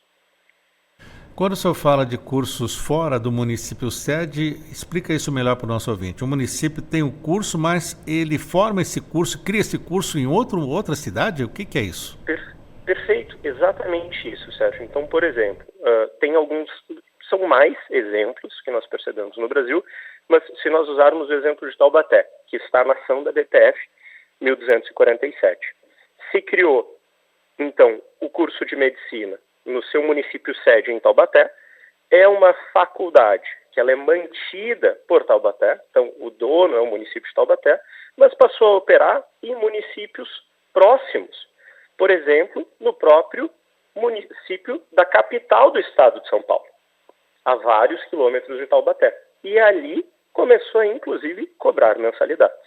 Ou seja, algo que deveria ser pertencente aos munícipes de Taubaté passa a explorar essa atividade econômica em concorrência com agentes privados em municípios que já não têm relação com o município pela qual ela pertence. E isso a gente percebe acontecendo também em outros lugares, como aqui no estado de Goiás. Doutor Pietro, o ministro Dino, ele notificou o MEC, os Conselhos Estaduais de Educação de São Paulo, Goiás, além de prefeituras envolvidas para prestar informações em 10 dias. Que tipo de dados, então, devem ser levantados e qual é a relevância dessas informações para o andamento do processo? Perfeito, Sérgio. Essa pergunta ela é excelente e ela envolve com essa discussão da política pública. O que se percebeu nessa exploração dessas instituições de ensino municipais cobrando mensalidades e fora desses municípios sedes é que se criou um espaço de hibridismo. A Lei de Diretrizes e Bases da Educação, hoje, ela define que as instituições que exploram em prol do lucro ou que cobram mensalidades, elas vão estar regidas pelo Sistema Federal de Ensino. Eventualmente, instituições municipais e estaduais são do poder público, que são gratuitas e voltadas à formação de pessoas, elas estariam regidas pelos conselhos estaduais de educação. Então, uma regida pela regulação federal, outra regida pela regulação estadual.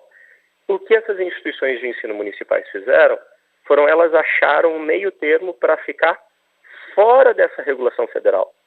E elas acharam um meio termo para não respeitar normas muito rígidas do Ministério da Educação.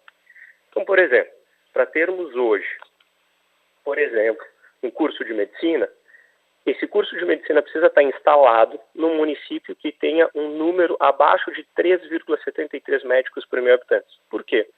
Porque o curso de medicina, pela sua integração com o SUS, ela é uma forma de interiorizar médicos. A gente tem um problema relevante no Brasil, faltam médicos no Brasil, então a gente precisa formar mais médicos, mas a gente também precisa formar médicos em locais nos quais eles sejam especialmente necessários para interiorizar e levar a medicina de qualidade para o interior do Brasil. Nada disso é respeitado por essas instituições de ensino municipal.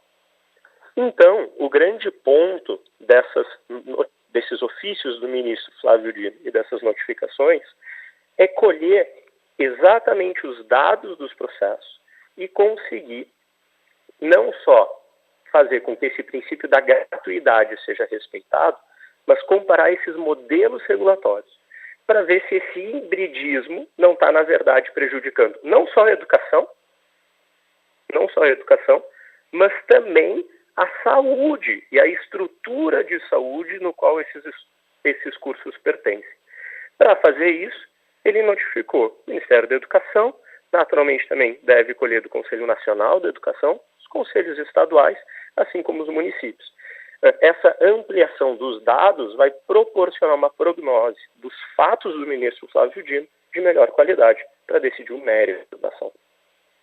E para concluir, doutor Pietro, quais são os próximos passos esperados no julgamento dessa ação e que impactos essa decisão pode trazer para os estudantes, para os municípios e até para o próprio sistema de ensino superior no Brasil? Perfeito. Sérgio, mais uma excelente questão, te agradeço por ela, inclusive. O caso foi pautado para referendar liminar, então essa decisão monocrática do ministro Flávio Dino está indo para plenário virtual de 12 de setembro a 19 de setembro. Então, o resto dos ministros vão decidir se concordam ou não com a liminar do ministro Flávio Dino. Uma vez decidido, vão ser colhidos esses ofícios do Ministério da Educação e assim por diante. E o caso, muito provavelmente, vai ser pautado para o mérito, para o julgamento definitivo do caso, onde as partes vão poder sustentar oralmente, apresentar seus argumentos e assim por diante. O ponto interessante de impacto dessa decisão é o Supremo ele tem uma tradição de respeitar esses direitos já em curso, por mais que não necessariamente esteja adquirido. Então, me parece que nenhum aluno vai ser prejudicado. Nós tivemos a ADI 5205, que é uma ADI de Minas Gerais, no qual para garantir a qualidade, a formação desses alunos, todos os alunos de instituições estaduais foram transferidos para outras instituições para manter essa qualidade, para manter a formação deles. Então, o Supremo tem uma tradição de respeitar essas tradições e de cuidar para que nenhum direito seja prejudicado no processo, em que pese, ao mesmo tempo, ele garanta a autoridade da Constituição e os comandos constitucionais. Dr. Pietro Lorenzoni, advogado especialista em direito constitucional, falando conosco hoje a respeito da decisão do ministro Flávio Dino, que suspendeu o ingresso de novos alunos nas instituições de educação superior municipais que atuam de forma onerosa, que é cobrando mensalidade e fora dos limites territoriais dos municípios sede. Muito obrigado pelos esclarecimentos e até a próxima. Muito obrigado, Sérgio. É sempre um prazer falar contigo e com todos os ouvintes da Rádio Justiça. 8h15. Revista Justiça. Entrevista. E hoje o assunto no direito imobiliário é a utilização dos carros elétricos, já que o Conselho Nacional de Comandantes Gerais dos Corpos de Bombeiros Militares publicou no dia 25 de agosto a Diretriz Nacional sobre ocupações destinadas a garagens e locais com sistema de alimentação de veículos elétricos, que gerou grande preocupação nos milhares de edifícios que têm carregadores, conhecidos então como wallbox, instalados em garagens subterrâneas ou sob as lajes dos edifícios. Vamos falar sobre esse assunto com o Dr. Kênio Pereira, ele que é advogado, especialista em direito imobiliário, ele é consultor especial da presidência da OAB de Minas Gerais e vice-presidente da Comissão de Direito Condominial da OAB Federal. Dr. Kênio, seja bem-vindo, bom dia. Bom dia, Sérgio, ouvinte da Rádio Justiça.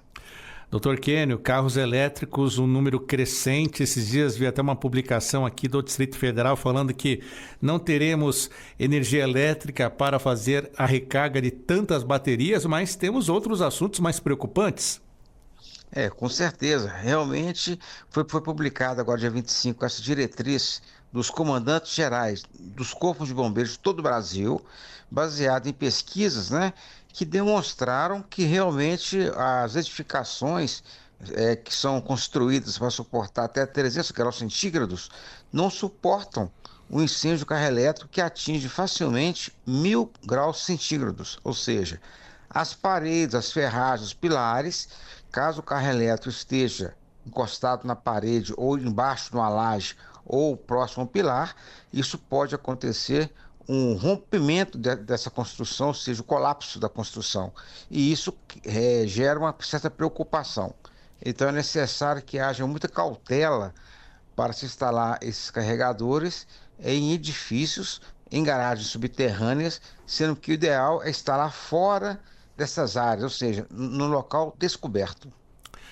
Doutor Kênio, esse crescimento das vendas dos carros elétricos, como eu já citei aqui, é uma realidade, sendo então que todos os corpos de bombeiros do Brasil se uniram para fazer esse estudo e definir um regramento nacional, o que foi descoberto de maior importância para os edifícios que possuem garagem, além dessa questão do risco de incêndio.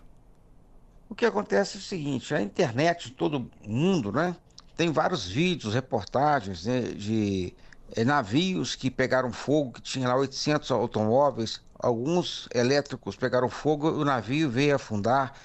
Tem situações em que o carro elétrico pega fogo durante dias, ele não apaga de jeito nenhum, porque a água realmente, para apagar, tem que ser de altíssimo volume e com combate especializado. Então o que foi descoberto é que é necessário haver muita cautela para se instalar carregadores embaixo de lajes ou em garagens subterrâneas. Foi descoberto, inclusive, colocando muito claro, é que o incêndio ele tem uma reignição automática, ou seja, quando se combate um incêndio de carro elétrico, ele pode vir a apagar e depois ele volta sozinho durante muito tempo, sem qualquer motivo aparente, porque ele se autoalimenta. E há uma situação que eu quero colocar, é que o Corpo Bombeiro, essa diretriz, definiu que é necessário as garagens terem ventilação mais acentuada para dissipar os gases que são tóxicos. Então, ocorreu incêndios no mundo todo, na Ásia, na Europa, em que os carros pegaram fogo sem qualquer condição de se combater. Então, O que foi descoberto é que, na prática, apesar de ser raro um carro elétrico pegar fogo, mas caso ele venha a acontecer, a edificação pode correr risco. Isso acarreta a necessidade de preferir a instalação em áreas abertas, de maneira a reduzir o risco para as construções. Então, esses gases tóxicos aliados à dificuldade de se combater o incêndio de carro elétrico da bateria de íons de lítio determinam, então, que os condomínios deverão ter mais cautela para a aprovação dos carregadores. Dr. Kenny, vamos falar de uma situação hipotética. Um edifício tem 40 apartamentos e apenas 4 proprietários desejam instalar esses carregadores na garagem. A quem cabe pagar pelos custos da instalação e a colocação, por exemplo, de chuveiros automáticos no teto da garagem e também aquele sistema de ventilação forçada? Como é que fica essa situação? Realmente a diretriz dos corpos de bombeiro ela é muito clara, né, na necessidade de colocar esses chuveiros elétricos, os sprinklers, né, que são muito caros. Então, caberá ao proprietário, a quem realmente tem interesse em colocar esse carregamento, assumir esse custo. Então, no prédio que tem 40 apartamentos, apenas 10% deseja colocar o carregador, deverá então ser autorizado numa área aberta, o carregador, e, logicamente, que essa estrutura toda que o bombeiro exige, né, conforme a ABNT, deverá ser arcada por quem tem interesse. Agora, nada impede que a coletividade venha a aprovar isso sem interesse da grande maioria. Mas, logicamente, em função de ser uma minoria no prédio, essa minoria não pode impor que os demais proprietários que não têm carro elétrico venham a arcar com esses ônus. Então, o ponto básico é que, sendo apenas 4 proprietários, caberá a eles arcar com o ônus dessa instalação de maneira a não sobrecarregar os demais condôminos. E essa instalação deverá ocorrer dentro das normas legais, com toda a segurança e, inclusive, evitando qualquer transtorno para os demais vizinhos. Então, esse carregamento elétrico tem que ser estabelecido de maneira a amenizar os riscos para a coletividade. Dr. Kenny, poderá um síndico ou até alguns condôminos dispensarem esse sistema de segurança ou até deixar de exigir o cumprimento das normas da ABNT para reduzir os custos da instalação dos carregadores? Se ocorrer uma morte por incêndio devido a um descumprimento dessas normas por geração, né, esse acidente que ocorreu por uma implicação criminal para a administração que se omitiu, qual é o prazo para que essas normas do Corpo de Bombeiros sejam cumpridas pelos condomínios? Essa diretriz foi publicada dia 25 de agosto e o prazo para se instalar os equipamentos e cumprir as exigências é de 180 dias. É um prazo até curto. Outro fato interessante é que a norma, no caso, a obrigação é obrigatória, porque a diretriz é clara. O que ela visa proteger, em primeiro lugar, é a vida das pessoas, a vida dos moradores, dos ocupantes do edifício. Em segundo lugar, a questão da segurança. E com segurança não se negocia. É obrigatório o cumprimento de todas as normas, com a RT do engenheiro, sendo que caso o síndico ou a Assembleia venha aprovar uma situação para reduzir essa segurança, logicamente quem vier aprovar pode vir a responder por isso. E um fato interessante, como já aconteceu em outras situações de incêndio, quando uma pessoa ela cria um risco maior para os ocupantes, isso pode acontecer o dolo eventual, ou então até homicídio. Né? No caso lá da Boate Kiss, por exemplo, que é aquela tragédia no Rio Grande do Sul. Então, na prática, as normas de proteção a incêndio são inegociáveis, elas têm que ser cumpridas e a pessoa que vier a flexibilizar, ela pode responder pessoalmente, criminalmente, como já ocorreu, repito, em boates, incêndios e casas noturnas, porque essas normas elas procuram amenizar esse risco e, logicamente, em relação ao carro elétrico, tem um agravante. O incêndio comum, a combustão, ele é extinto com combate com meio de água, extintor. Já o incêndio na bateria de íon lítio, ele perdura por dezenas de horas e, logicamente, nós sabemos que essa grande dificuldade foi comprovada nessas diretrizes. Então, as diretrizes contaram com a participação dos fabricantes de automóveis, especialistas, técnicos da ABNT, ensaios, foram feitos vários testes e chegou-se à conclusão que realmente é muito difícil extinguir o incêndio de um carro elétrico. Por isso, todo cuidado é necessário. Doutor Quênio, e afinal, o senhor já teve alguma situação, por exemplo, que um condômino foi lá, instalou um carregador sem o condomínio fazer aprovação em assembleia? O que acontece com essa situação? Já tive caso aqui interessante de que aquela pessoa mais assim, vamos colocar, impetuosa, instalou o carregamento, o relógio e, logicamente, criou uma situação de insegurança no condomínio. E o condomínio entrou com a ação, né, visando a retirada daquela instalação, e o juiz deu liminar para retirar de imediato, sob pena de uma pesada multa. Então, tem ações nesse sentido em todo o Brasil, né, porque, na prática, a garagem do edifício é coletiva. Se a pessoa quer ter um carro elétrico e quer colocar de qualquer forma e não depender de aprovação da Assembleia, deve morar na casa, numa residência, né? Deve morar ou ter uma loja própria, né? Uma loja independente de qualquer condomínio. Agora, quando a pessoa ocupa o condomínio, ela está numa área coletiva, o seguro contra incêndio é de todo o edifício e esse seguro não pode vir a ser prejudicado em função de uma atitude impensada de um ou outro condômino que cria uma instalação que fere as normas ou que fere a vontade da coletividade. Então, no condomínio, o que deve se prevalecer é o interesse coletivo. Não temos nada contra o carro elétrico, muito antes pelo contrário, né? É uma novidade, ele é muito bem-vindo, eu aprecio o carro elétrico.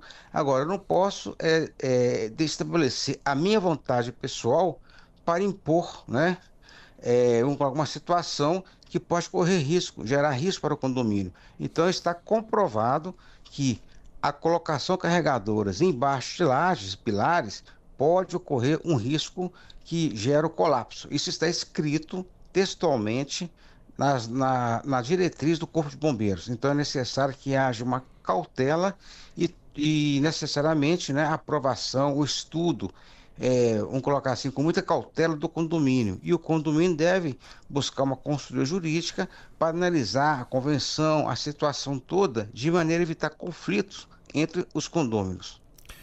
Doutor Quênio, lembrando muito bem, estamos falando bastante do carregamento desses carros elétricos, mas o condomínio que faz isso sem aprovação dos bombeiros, temos o risco também de outros tipos de acidentes que esses carros elétricos podem provocar, a não ser o carregamento? Na prática, né, as companhias seguradoras, elas estão muito preocupadas com isso, porque elas podem até vir a se furtar de assumir a indenização por acidentes que não eram previstos na apólice. Então, há uma situação de choque elétrico, a situação, repito, do incêndio, uma situação de queimar a fiação do edifício por uma instalação mal pensada. E um fato que eu quero ressaltar que é um assunto muito polêmico, porque se interessa apenas alguns condôminos, né, como é que fica o restante do condomínio em relação à tendência de outros proprietários, moradores, quererem comprar carro elétrico também? Porque é um fato interessante. Existe carga suficiente para todo edifício? Às vezes não. Quando se aprova a instalação do carregamento de um ou dois automóveis, isso não pode ser negado para outros que venham também a querer o carregamento. Então, o detalhe é que há realmente risco de acidentes no condomínio em função da carga do edifício não ser suficiente. Por isso que é muito importante haver um estudo profundo, dimensionar como que irá ocorrer esse carregamento, pensar no direito dos outros condôminos que vierem comprar carros elétricos. Enfim, o ideal é que a pessoa venha a preferir morar no condomínio que já tenha o projeto apropriado para isso. Então, vejo hoje os prédios novos, sendo muito bem elaborados, com carregamento até nas áreas externas, inclusive, de forma a atender a coletividade. Mas a adaptação de prédios antigos realmente exige maior cautela e reflexão. Cautela, reflexão e também um projeto de acordo com as normas, né, doutor Kênio? Porque isso envolve até a questão de seguro daquele edifício, daquele condomínio. É um fato que eu tenho levado a conhecimento dos condomínios é que geralmente o pessoal instala o carregador elétrico no prédio antigo e não comunica à companhia seguradora. É previsível, né, que quando instala esse carregamento no prédio, 2, 3, 4, quanto mais carregadores, maior o risco, a seguradora pode amanhã se recusar a pagar a indenização, alegando que não foi comunicada, sendo que na apólice de seguro prevê que qualquer mudança da edificação que venha aumentar o risco é obrigação comunicar a seguradora. E quando aumenta o risco, ela pode às vezes se sentir no direito de aumentar o prêmio, ou seja, cobrar mais por esse seguro. Então é necessário que haja não só a cautela da parte técnica, a verificação da parte jurídica e também verificar com a companhia seguradora como ficará o seguro com a instalação desse novo equipamento e, vindo a aumentar o prêmio do seguro, o custo, caberá àqueles que têm um carro elétrico arcar com esse custo e não a coletividade. Então é importante entender, né, que quem quer colocar o carro elétrico, ele tem esse benefício e tem um ônus. Então esse ônus tem que ser arcado por quem colocou o carro elétrico. Então aumenta o seguro, a instalação de sprinklers, a instalação de equipamentos com bombeiro, a ventilação mecânica, isso tudo vem agregar além do carregador. Então não é só a questão de colocar o wallbox, é necessário que haja toda uma estrutura para que venha a reduzir o risco à segurança da edificação. Conversamos hoje com o Dr. Kênio de Souza Pereira, hoje no quadro Direito Imobiliário, sobre a questão que envolve a instalação de carregadores de carros elétricos. Dr. Kênio, ele é advogado, especialista em Direito Imobiliário, consultor especial da presidência da OAB de Minas Gerais e vice-presidente da Comissão de Direito Condominial da OAB Federal. Dr. Kênio, muito obrigado por estar conosco aqui na Rádio Justiça. Muito obrigado, Sérgio. E caso os ouvintes queiram ter acesso aos artigos que eu escrevo sobre o assunto, poderão acessar o Instagram, @Kênio Pereira Advogados, ou o site Kênio Pereira Advogados, bem como o site Acervo Direito Imobiliário. Kênio Concar. Dr. Kênio, até a próxima. Um abraço. Um abraço. 8h32 antes do intervalo, temos mais informações a respeito do julgamento da ação penal 2668, agora com a repórter Fernanda Porto. Fernanda, bom dia.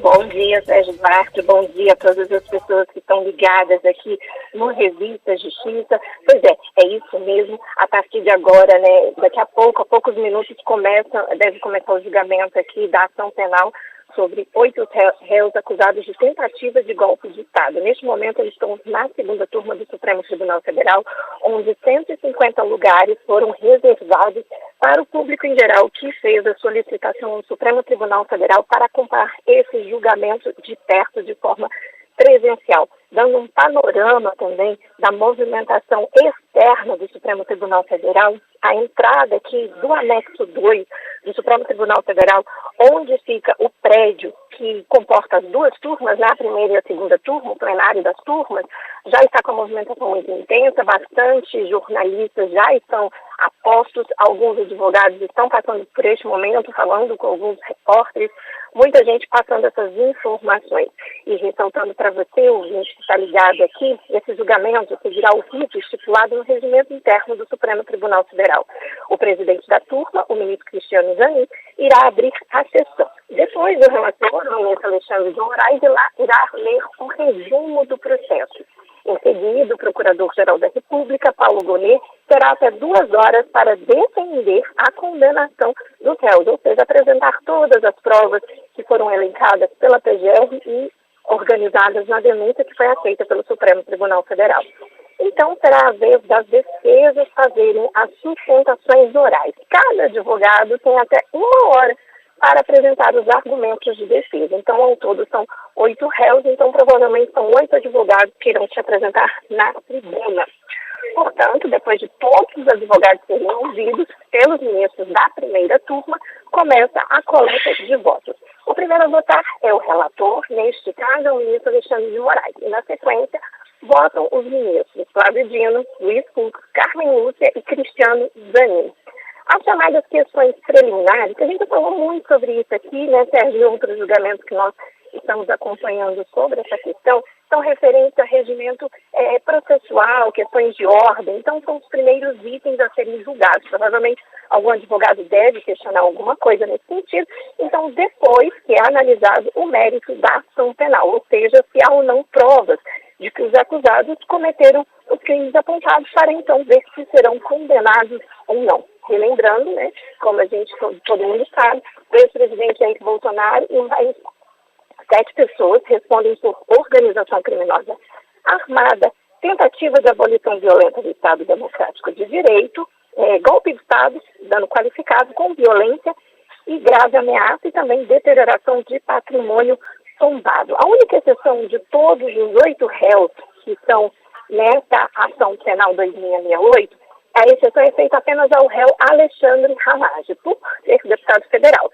Então, ele responde apenas a 3 crimes neste momento, que são golpe de Estado, organização criminosa armada e tentativa de abolição do Estado Democrático. Isso porque a Constituição Federal prevê a suspensão de julgamentos dos demais crimes durante o mandato parlamentar, ou seja, quando acabar o mandato dele como parlamentar, aí sim os outros crimes devem correr na justiça, serem julgados, analisados. Então essas são as informações de agora, movimentação intensa, reforçando do lado de fora, né, com os jornalistas aqui na entrada do prédio do Supremo Tribunal Federal, e aqui na segunda turma a movimentação ainda está tranquila, poucas pessoas estão dentro do cenário, ainda deve ter cerca de 50, 60 pessoas. Vamos aguardar. Sérgio? Obrigado, Fernanda Porto, pelas suas informações ao vivo, aqui direto do Supremo Tribunal Federal. 8h36, rápido intervalo. Na volta tem mais uma entrevista, vamos conversar com 2 especialistas e vamos falar sobre os efeitos do divórcio. Na verdade, a situação que envolve a consequência jurídica e psicológica em casos de infidelidade conjugal. Já, depois do intervalo.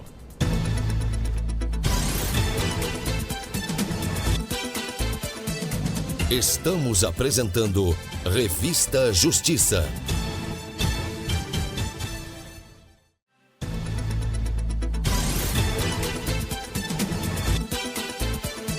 Voltamos a apresentar Revista Justiça. Estamos de volta, 8h39. Revista Justiça. Entrevista. O tema da nossa entrevista de hoje é as consequências jurídicas e até psicológicas da infidelidade conjugal. A traição pode gerar impactos profundos na vida emocional de quem a vivencia e também trazer efeitos práticos nos processos de divórcio, envolvendo guarda, partilha de bens e até pedidos de indenização. Para falar sobre esse assunto, vamos conversar agora por telefone com a psicóloga e neuropsicóloga Larissa Toledo. Doutora Larissa, bem-vinda, bom dia. Bom dia, muito obrigada. Eu que agradeço o convite. E também a especialista, a doutora Larissa, ela é especialista em atendimento a casais. E também temos na linha a advogada Ana Brocanello, especialista em direito de família e sessões. Doutora Ana Brocanello, bom dia. Onde é que está a doutora Ana Brocanello? Perdemos o contato. Mas já começo com a senhora, doutora Larissa. A maioria dos casais a procuram justamente por causa de traição? A maioria dos casais me procuram, sim, por causa de traição. A infidelidade conjugal tem sido um tema muito recorrente nas minhas sessões de psicoterapia. E essa situação, então, os casais a procuram, mas já chegam num estágio que já houve, então, a traição. Que já houve a traição, mas a crise no casamento já vem acontecendo muitas vezes há bastante tempo, né? A traição acaba sendo o último estágio. E aí, alguns casais, eles querem conseguir se separar mantendo um relacionamento cordial, né, pelo bem dos filhos e da convivência em comum. E muitos casais também procuram para conseguir superar essa situação da traição e conseguirem continuar juntos, né? Para conseguir perder de fato. E o nosso Código Civil, doutora Ana Brocanello, bom dia. Prevê questões sobre traição e situação de divórcio? Bom dia, Sérgio. Bom dia a todos. Bom dia, Larissa. O Código Civil, desde a promulgação da emenda constitucional 66 de 2010, né, que é aquela que traz o divórcio direto, sem ter que passar pela questão da separação primeiro, porque antigamente, né, antes dessa emenda, o casal tinha que ir fazer um processo de separação, esperava 2 anos, e aí sim ele poderia realizar o divórcio para ter aquele fim daquele vínculo jurídico e até permitir novos casamentos. Com a emenda 66 de 2010, isso acabou. A gente não precisa mais desse passo, né, da separação, e com isso a gente deixa de ter a questão da separação-sanção. O que é essa?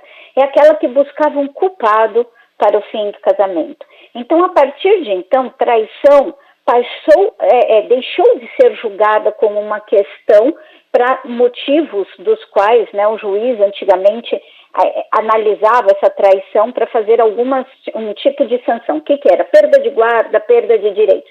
Então, a partir daí, a traição deixou de ser uma questão trazida principalmente na esfera civil para divórcio, então ela não é mais discutida. Então, quando a gente tem muitas vezes clientes que vêm neste caso, né, buscar com a gente uma questão, fala assim, está me traindo, vou procurar um detetive para ter ali provas. Isto não vai ser utilizado dentro dentro de um processo de divórcio, apenas em uma situação que eu explico depois melhor, mas ela deixa de existir, né, essa questão da separação-sanção, então ela não passa mais a ser discutida dentro do nosso Código Civil.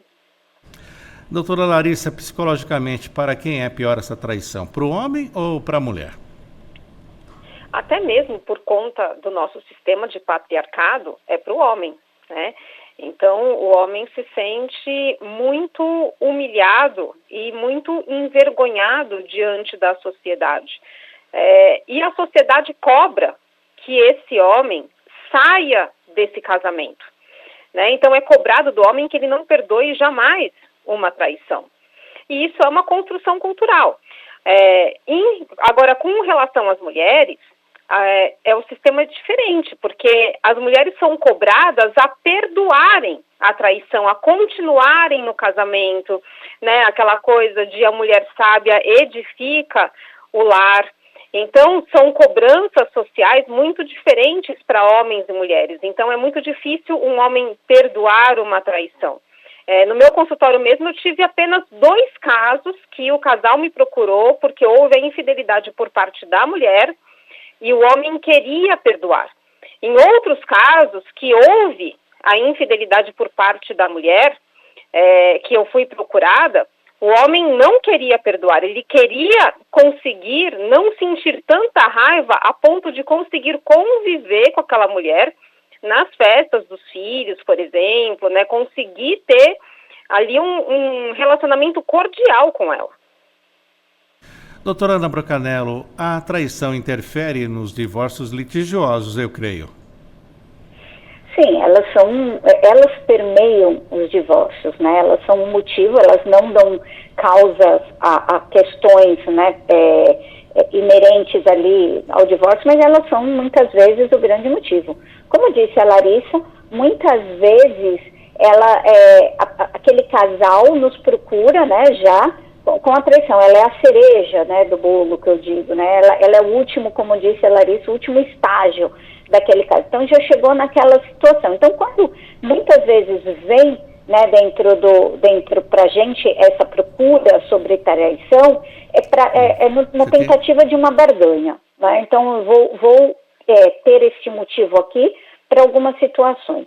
Então elas vão permear, e aí quando vem, né, de um lado de traição de um lado ou de outro, acaba incentivando uma raiva, né, um dissabor ali que acaba provocando um litígio, acaba provocando, sendo ambas as partes beligerantes. Então eles não querem resolver o problema, eles não querem resolver a partilha, eles muitas vezes não pensam nos filhos, eles querem espizinhar ou demonstrar a sua dor fazendo o outro sofrer. Então, muitas vezes se arrastam esses processos de uma maneira litigiosa Porque não é a ideia do vamos realizar o que for melhor para os filhos, não. Eu quero que aquela outra parte sofra, seja ela financeiramente, seja ela psicologicamente, seja ela na perda de uma guarda, seja ela na dificultação de uma convivência. Então vem ali várias questões que acabam arrastando esses processos para o litigioso e por muito tempo. É o que eu falo, eles não querem resolver, eles querem brigar.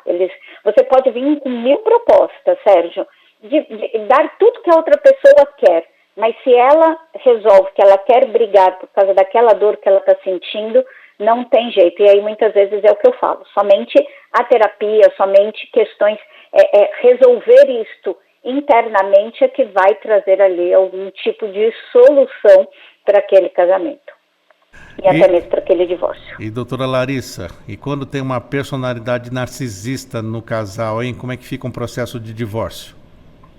Aí fica muito mais complicado, né? Principalmente se o narcisista foi o traído, né? Porque ele tem essa personalidade grandiosa e ele não admite que ele tenha sido enganado, que algo tenha acontecido em desfavor dele.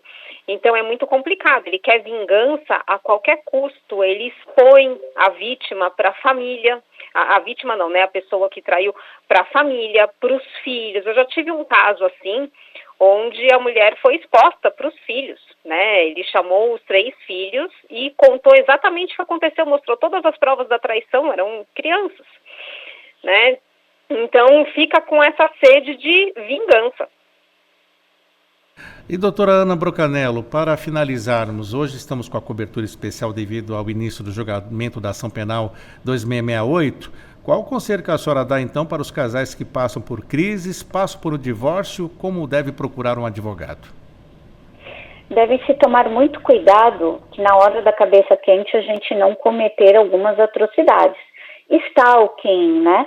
Essa questão da exposição, a gente teve recentemente até um caso da moça que fez o chá revelação da traição e com isso, em vez de ela consegue o objetivo a princípio, mas depois ela é processada por uma exposição nacional. Então precisa se tomar cuidado para a gente não, porque consequentemente em relação às questões cíveis, partilha vai ser igual, o processo de divórcio demorado ou não, longo ou não, ele acaba se resolvendo, mas para não se criar uma questão de injúria, calúnia, difamação, ou uma questão de exposição, stalking em rede social, porque sai da esfera civil e vai para uma esfera criminal. Então, a grande questão está acontecendo? Procure seus direitos, procure saber o que é mito, o que é realidade através de uma consulta com um especialista, para saber o que ele te orienta da melhor forma como se pode dar essa orientação jurídica, mas principalmente procurar uma ajuda psicológica para enfrentar. A gente nunca sabe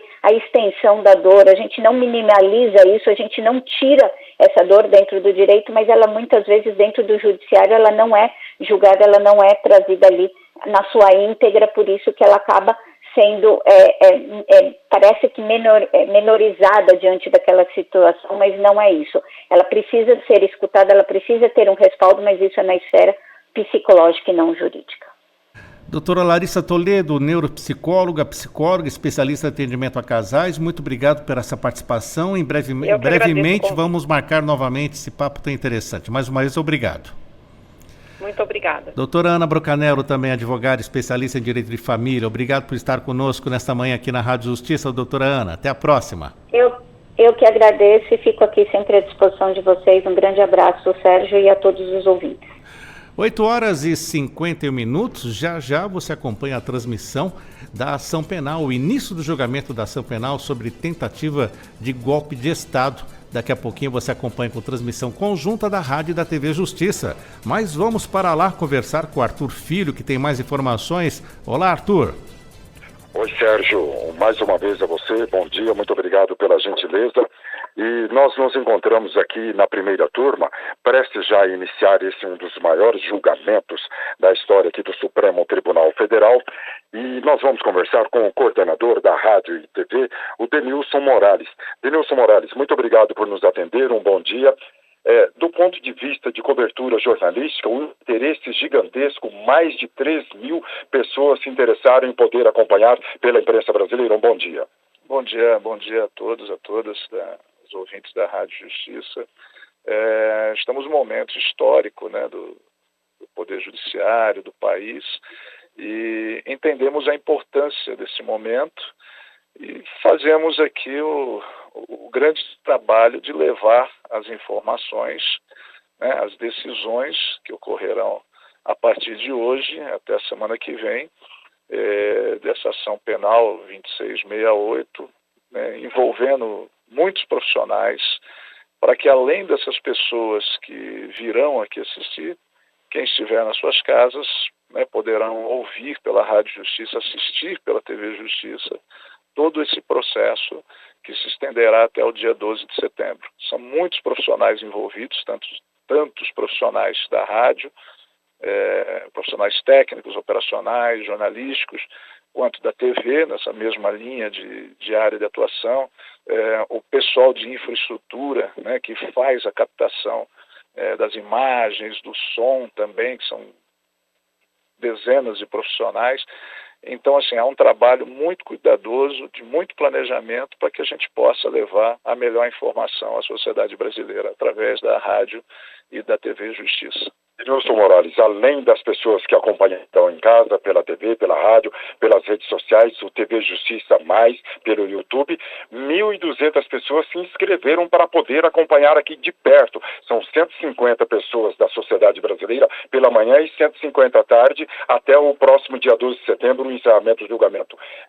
Chama bastante atenção. Sim, a gente já, nas etapas anteriores ao processo, nós já tivemos um grande volume de ouvintes e de telespectadores, né, nas nossas janelas, né, que a gente chama de janelas, né, na TV e na Rádio Justiça. Esse número de pessoas, lógico, nessa fase final, dessa etapa do processo, nos mostra a importância, né, com esse número que você acabou de citar, relevante, e o que a gente pretende é transcender esse número para a população em geral, ou seja, os ouvintes que não estarão aqui, né, as pessoas que não estarão aqui poderão ouvir a Rádio Justiça, poderão assistir, né, os telespectadores pela TV, essa parte desse processo, dessa ação penal, nas suas casas, no trânsito, né? Você falou do aplicativo TV Justiça Mais, ali a gente tem a TV e a rádio na palma da mão, então isso faz com que mais pessoas possam acompanhar a transparência desse processo. Um bom dia ao senhor, muito obrigado, bom trabalho. Obrigado, bom trabalho a todos e seguimos aí com as informações, né, as prestações de serviço do Poder Judiciário à sociedade. Muito obrigado. Acabamos de ouvir o coordenador da Rádio e TV Justiça, Denilson Morales, falando da importância da imprensa aqui do Supremo Tribunal Federal fazer esta cobertura. Lembrando a você que, além do presidente Jair Bolsonaro, integram o grupo o deputado federal Alexandre Ramagem, o almirante Almir Garnier Santos, o ex-comandante da Marinha Anderson Torres, o ex-ministro da Justiça e general da Reserva Augusto Heleno, o ex-chefe de gabinete de Segurança Institucional da Presidência da República, agora sim, Augusto Heleno, o tenente-coronel Mauro Cid, que foi ajudante de ordens de Bolsonaro, o general Paulo Sérgio Nogueira e o ex-ministro de Defesa e general da Reserva Walter Braga Neto, que foi ministro da Casa Civil, estarão sendo julgados a partir de dentro de poucos instantes. A defesa do ex-presidente Jair Bolsonaro será feita pelo advogado Celso Vilardi. Na ordem ao todo, no dia de hoje, ele vai ser a 6ª pessoa a falar. A gente volta dentro de poucos instantes com mais informações. Muito obrigado, Arthur Filho, ao vivo, diretamente aqui do Supremo Tribunal Federal para acompanhar o julgamento da ação penal 2668. 8h56, o Revista Justiça de hoje fica por aqui. Apresentação minha, Sérgio Duarte, edição Camila Rodrigues, produção do Diego Veiga e também do João Paulo Bezerra, trabalhos técnicos Luiz Alves, coordenação de jornalismo Marcela Luiza, Secretaria de Comunicação Social, Supremo Tribunal Federal. Revista Justiça volta amanhã.